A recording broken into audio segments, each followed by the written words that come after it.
बिस्मिल्लाहिर्रहमानिर्रहीम। अस्सलाम वालेकुम दोस्तों। आज हम आपको बताएंगे कि पाइथन का इस्तेमाल डेटा साइंस में कब और क्यों होता है, और उसके अंदर सबसे मेन चीज़ जो है ना, पाइथन के अंदर जो है डेटा साइंसेस के अंदर बेसिकली लाइब्रेरीज़ और जो है ना इनका जो अलगोरिदम्स का इस्तेमाल क्यों होता है और कब होता है, और कितने मेन अलगोरिदम्स है जो डेली लाइफ में यूज़ होता है, जो कि हमें डे टू डे प्रॉब्लम को सॉल्व करने के लिए। मैं उनके नाम बता दूंगा। सबसे पहले ज़रा गौर से सुनिएगा। मशीन लर्निंग के अंदर जो है ना दो किस्म की, डेटा साइंस के अंदर बेसिकली दो किस्म के अलगोरिदम इस्तेमाल होता है। एक को कहते हैं मशीन लर्निंग अलगोरिदम्स, और दूसरा कहते हैं deep learning algorithms. Machine learning algorithm जो है ना इनिशियल लेवल पे या बेसिक लेवल पे काम आता है, छोटे लेवल के मतलब प्रेडिक्टिव मॉडल्स बनाने के लिए, या छोटे लेवल के प्रोजेक्ट्स को बना के उससे डेटा जो है ना डेटा से इंसाइट्स निकालने के लिए यूज़ होता है। जबकि डीप लर्निंग का जो अलगोरिदम्स होती है वो बड़े लेवल पे चाहिए होता है। बड़े लेवल से मतलब ये है कि कम्प्लेक्स लेवल का जो प्रोजेक्ट जब मिल जाता है, कोई टास्क मिलता है या बिग डेटा के ऊपर काम करना होता है, उस वक्त जो है ना हमें डीप लर्निंग का अलगोरिदम्स को इस्तेमाल करना होता है। तो मैं सबसे पहले आपको जो है ना मशीन लर्निंग के एल्गोरिदम जो डेली लाइफ में इस्तेमाल होता है उसके हवाले से कुछ बताऊंगा कि कौन कौन से एल्गोरिदम्स मशीन लर्निंग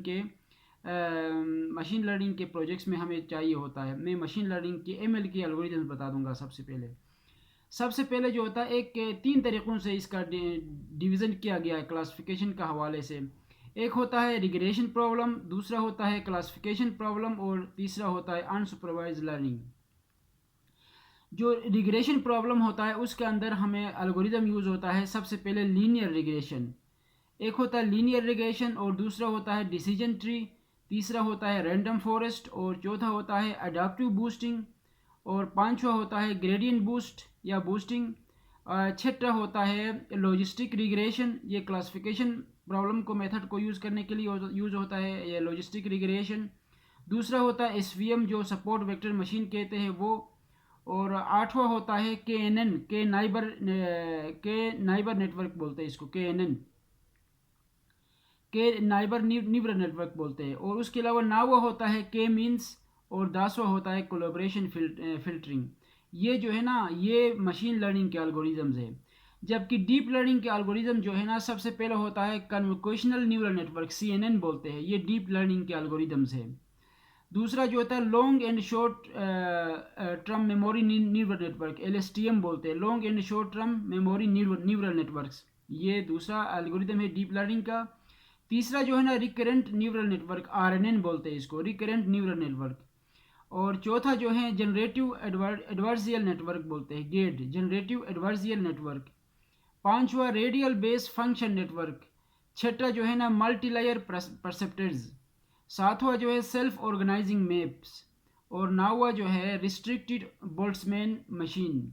10वां जो है ना ऑटो इनकोडर्स। ये 10 अल्गोरिदम्स ऐसे हैं जो डीप लर्निंग के प्रॉब्लम्स को सॉल्व करने के लिए यूज होता है बड़े लेवल पे, यानी बिग डेटा के ऊपर काम करने के लिए। और जो नीचे जो 10 मैंने आपको बताया, वो पहले के जो 10 बताया वो मशीन लर्निंग के अल्गोरिदम में प्रॉब्लम्स को सॉल्व करने के उन अल्गोरिदम्स का इस्तेमाल किया जाता है। इसके अलावा ये जो अल्गोरिदम्स का इस्तेमाल, हर अल्गोरिदम इंडिविजुअली कहाँ और कैसे इस्तेमाल होता है और उसका क्या मकसद है, क्या फंक्शन है, वो फिर मैं आपको नेक्स्ट वीडियो में बताऊंगा कि हर अल्गोरिदम को कैसे इस्तेमाल किया जाता है प्रॉब्लम के अंदर, डेटा को जो है ना इंसाइट्स निकालने के लिए और प्रेडिक्टिव मॉडल्स बनाने के। ये बेसिकली जो है ना डेटा साइंस के अंदर प्रेडिक्टिव मॉडल्स को बनाने के लिए मुख्तलिफ अल्गोरिदम्स का इस्तेमाल किया जाता है। और जैसा कि एल्गोरिदम का मतलब है कि स्टेप बाय स्टेप प्रोसीजर, कोई ना कोई प्रोसीजर, तो ये सारे टेक्नोलॉजी है, टेक्निकल वर्ड्स हैं। तो ये फिर मैं आपको नेक्स्ट वीडियो में आपको बताऊंगा कि हर जो है ना एल्गोरिदम का इस्तेमाल कब और क्यों होता है हमारी डेली लाइफ में, उससे हम क्या क्या प्रॉब्लम सॉल्व कर सकते हैं हमारी डेली लाइफ के। वो फिर मैं नेक्स्ट वीडियो में आपको डिटेल से बताऊँगा वन बाई वन। तो थैंक यू सो मच, आज के लिए खुदा हाफिज़, बाय।